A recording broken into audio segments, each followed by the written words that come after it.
Your next pair of sneakers might soon become even more expensive. Top US sportswear brand Nike faces a costly jolt to its reality.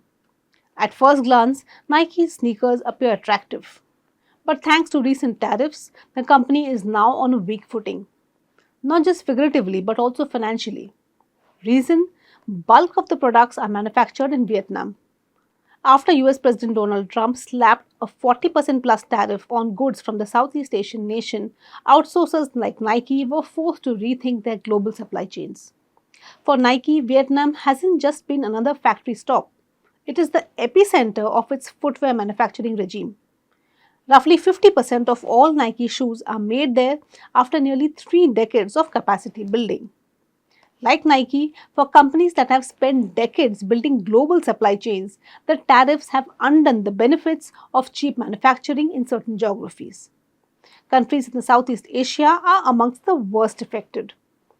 For India to take advantage of the relatively lower tariffs and capture market share, it needs ability to not just produce the goods but also ship them overseas. Indian shipping companies, led by Shipping Corporation of India, handle only about 5 to 10% of the country's international trade.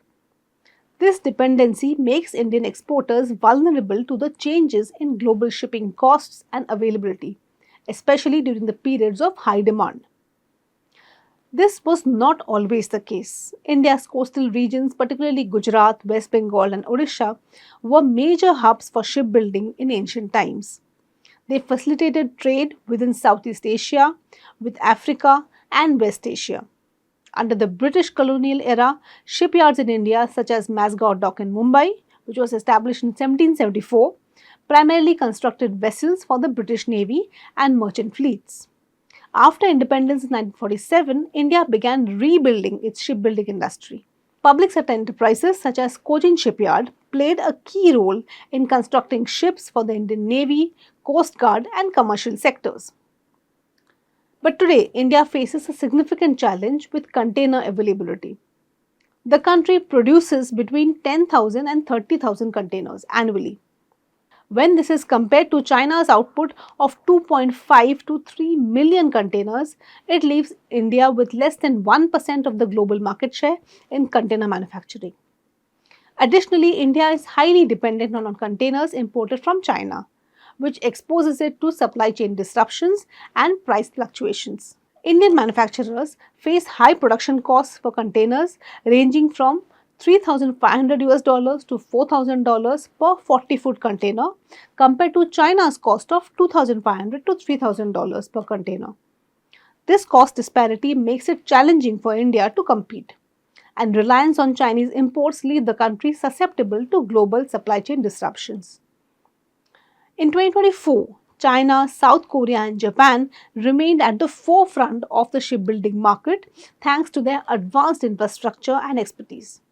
European countries such as Italy, Germany, and Finland also invested in specialized vessels.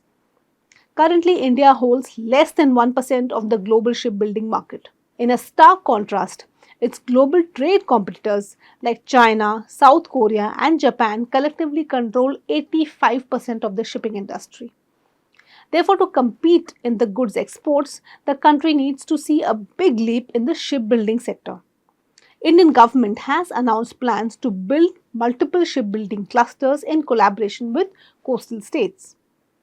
The Maritime India Vision 2030 is a strategic initiative that has set a bold target to elevate India's global ranking in shipbuilding and ship repair. Further, under the Sagarmala program, the government is executing 839 projects worth 5.79 trillion. Indian ports suffer from the chronic congestion with insufficient infrastructure and manpower, leading to long wait times.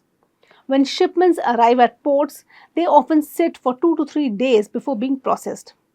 With such delay, Indian exporters risk missing critical deadlines, reducing their competitiveness. The initiatives under Sagarmala program are likely to address critical infrastructure gaps and enable a smooth shipbuilding and repair ecosystem. Now, with India's extensive coastline, proximity to major shipping routes, and competitive shipping costs are an advantage, the recent tariff structures have made India's shipbuilding industry more competitive versus South Asian peers. India's two key shipbuilders, Mazagon Dock and Cochin Shipyard, have laid a strong foundation for the country's maritime sector.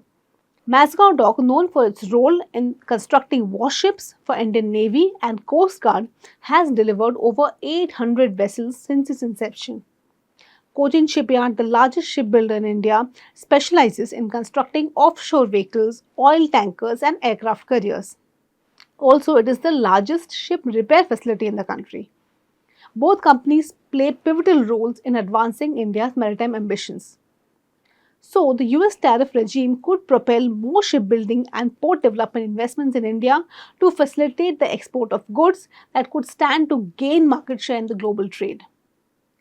But exports are not the only reason for India's shipbuilding sector to attract investments.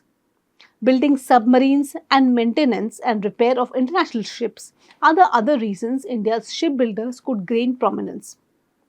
Of the 6 government-owned shipyards, Mazagon Dock, Cochin Shipyard, Garden Reach Shipbuilders and Engineers, Goa Shipyard, Hindustan Shipyard and Hooghly Cochin Shipyard, Mazagon Dock Shipyard and Cochin Shipyard are the only ones entrusted to build and repair warships and submarines. Mazagon Dock has the necessary trained manpower, including engineers and technicians, to undertake the production of additional submarines.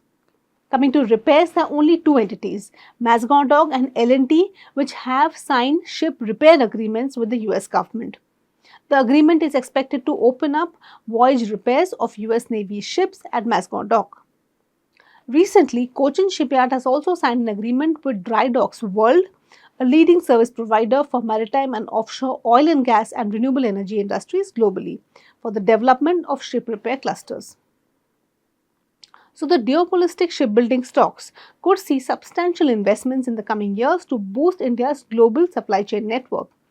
Reducing dependence on Chinese containers will also necessitate such investments. Therefore, notwithstanding near-term earnings performance, India's top shipbuilding stocks have a long runway of growth. Keeping the stocks in your watch list could help tap into the upside that the tariff regime could bring in over the long term. Hope you like this video. Thanks for watching.